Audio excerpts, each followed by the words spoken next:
We are at the National Congress of the Romanian Society of Cardiovascular Surgery, and we have the pleasure to interview Dr. Jakub Lave, immediate past president of Israel Transplantation Society and director of Heart Transplantation Unit. Dr. Lave, what are the current challenges regarding heart transplantation? The major challenges regarding heart transplantation in particular, and actually organ transplantation in general, have been the same, unfortunately, for the past 20, 30 years. And I'm talking about shortage, extreme shortage of organs. And this is an international plague. It's not only in the West, it's in the East. Wherever you go, the number of patient candidates waiting for any organ transplant. Here we're talking in this Congress more about heart transplantation, but you're talking about liver candidates, patients waiting for livers, kidneys, lungs. The number of such candidates is always 2, 3, 4, 5 times higher compared to the available organ donors. The reason for the shortage of organ donors varies among various countries, but the general picture all over the world is shortage of donors. And if there's anything countries, government, medical societies, and societies in general should do, is increase tremendously the potential of organ donors in order to get a solution, to get life to their own people. You are a team member of heart transplantation community. What have the medical community missed to investigate with regard to transplant abuse in general and more specifically on China? You know, Gina, last February there has been a very important meeting at the Vatican of the Pontifical Academy of Sciences, and it was all devoted to what can be done in order to reduce the number of organ trafficking worldwide. Representatives of almost 100 countries in the world gathered in the Vatican. I was there representing Israel, and each representative shared with the others what has been done and what should be done in their own countries in order to reduce the number of organ trafficking.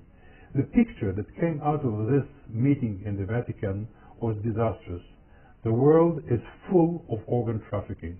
All over the world, no matter where you go. Obviously, there are countries, more Western countries, that are more advanced and are doing their best to curtail and to bring down the number of organ trafficking as much as possible. But there are countries, and in particular in China, where the problem is really, really, really huge. Now, it all starts with whether or not the country is transparent or not to what's going on in organ transplantation. When the country is transparent and every single transplant performed is accounted for, and you know where the organ comes from and where it goes and why does it go from this particular donor to this particular recipient, then the problem is really under control. Once the transplant system is non-transparent, as goes on in China, there's no limit to what can be done behind these curtains. And what's going on behind the curtains, especially in China, is something, as we know already, really disastrous. Now, we all know that China has announced worldwide that assumingly, as of January 1st, 2015, they have stopped using organs from prisoners as their main source. But there is accumulating evidence, even to this day, that the abuse of transplant ethics is still going on in China in full scale. And it's the responsibility of the international transplant community in particular, but of national governments in general, to do their utmost to stop these atrocities. In the absence of well-established legislation, what would be the gaps which can be used by doctors to perpetuate organ trafficking?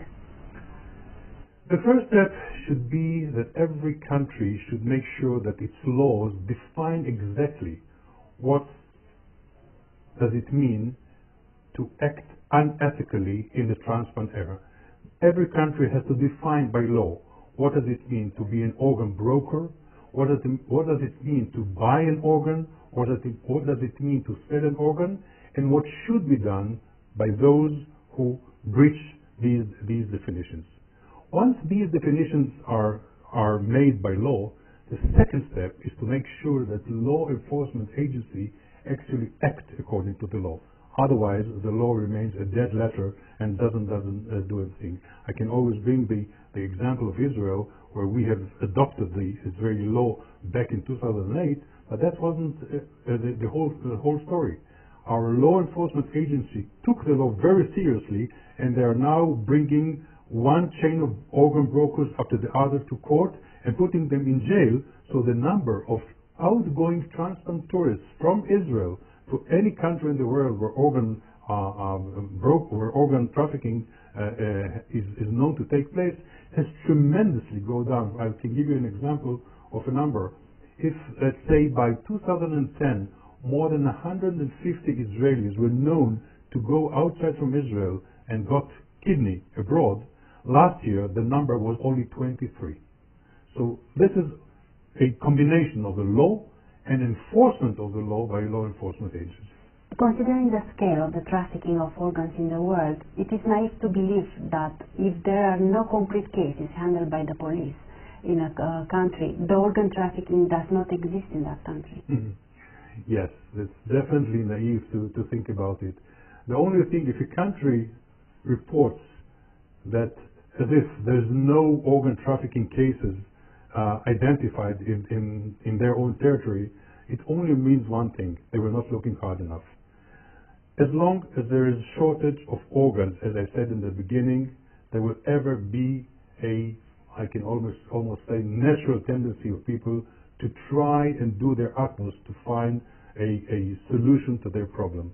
And it's the utmost obligation of every country, and first of all of the medical community, because they are the first line who confront the patients, and thereafter, as I said, the law enforcement agency, to make sure that this need to save one's life doesn't come on the expense of other people, because that's actually what organ trafficking is all about. You're trying to save one patient's life by endangering or sometimes killing another patient in order to save the other one, and that is unethical. As a former member of the ethical committee of the Transplant Society and one of the initiators of Israeli law banning access to Chinese organs, do you have a recommendation for the medical community regarding the ethics of organ transplantation? I think if we can again take the example of the Israeli law as an example of how an organ transplant law should be formulated in order to be successful, and I can testify by the result of the Israeli law that we are successful, any organ transplant law has to have two major key components. One, as I said, is to define what organ trafficking is and what should be done in order to block it. But as important as this part, the other part of the law is what should be done and needs to be done in order to increase the legal organ donation within the country. Because you cannot block the solution to these people who are desperate to their lives without providing them some new solution within the country. So, if again, going back to the Israeli law, once we blocked the outgoing transplant tourism, on the other side, by law, we increased tremendously local donation, deceased local donation, and living organ donation within Israel, and this was done by the unique way in which we prioritized candidates for organ transplantation in case they have been registered as organ donors. So we incentivize becoming registered organ donors by providing any citizen of the country who becomes a registered donor, prioritizing him in case he needs an organ in the past. This has increased the number of organ donation and has created a big change in Israel. Thank you, Dr. Lavi. Thank you, Gina.